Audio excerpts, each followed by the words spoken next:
Why is it that you can delete her number, block her everywhere, and still feel like you're drowning in memories of someone who's moved on without you?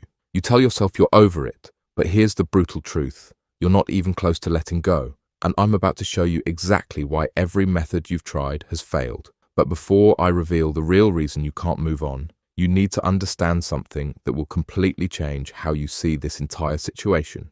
There's a psychological trap that keeps you stuck, and most people never escape it because they're addressing the wrong problem entirely. Right now, you're probably caught in what I call the closure cycle. You wake up thinking about her, go to bed thinking about her, and spend your days either hoping she'll come back or trying to convince yourself you don't care. But here's what's really happening. Your brain is treating this breakup like an unsolved puzzle, and it will keep obsessing until it finds the missing piece. The missing piece isn't her coming back. It's not an apology. It's not even understanding why it ended. The missing piece is something much deeper. And once you understand what it is, everything changes. Think about it. What are you really holding on to?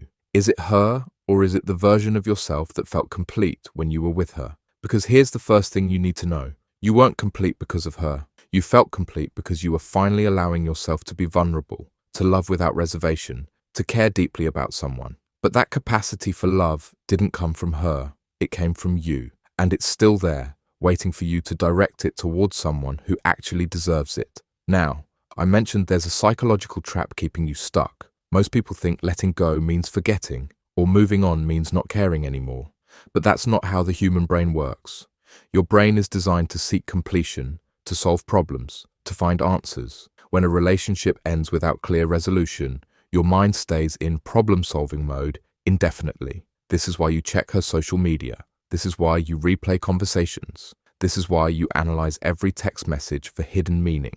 Your brain thinks it's still trying to solve the puzzle of your relationship, but the relationship is already over. You're trying to solve a puzzle that no longer exists. But here's where it gets interesting, and this is the part that will change everything for you. The reason you can't let go isn't actually about her at all. It's about what losing her represents to your sense of identity. When you were with her, you probably felt like the best version of yourself. You felt chosen, valued, important. You felt like you mattered to someone who mattered to you.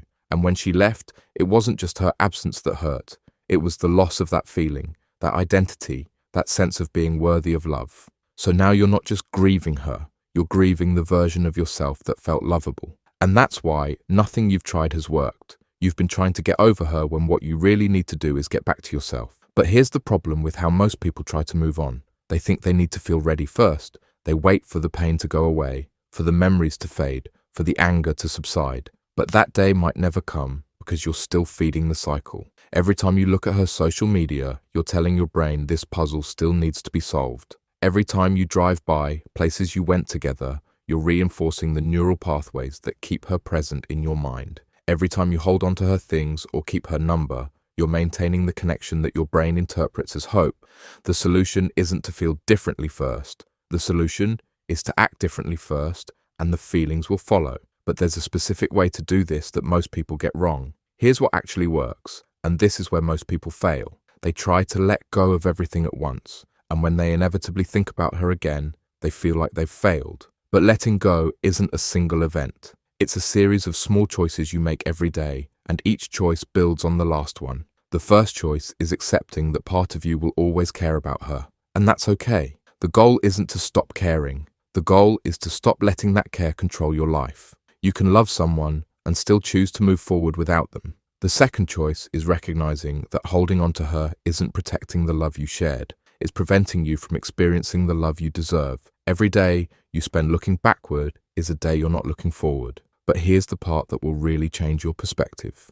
The version of yourself that you became in that relationship, the best parts of who you were with her, those parts don't disappear when she does. They're still there. They're still you. You just have to learn to access them without needing her as a catalyst. This means rediscovering what made you feel alive, confident, and worthy before she came along. This means rebuilding your sense of self-worth on a foundation that doesn't require external validation. This means becoming the kind of person who attracts love naturally, not because you're trying to fill a void, but because you're genuinely fulfilled. Now, I know what you're thinking. This sounds like a lot of work, and it is. But here's the thing. You're already doing the work. You're already spending mental energy on her every day. You're already investing emotional resources in this situation. The question is whether you want to invest those resources in staying stuck or in moving forward. The process starts with a single decision, but it's not the decision you think it is. It's not deciding to stop loving her or to forget her completely. It's deciding that your future matters more than your past,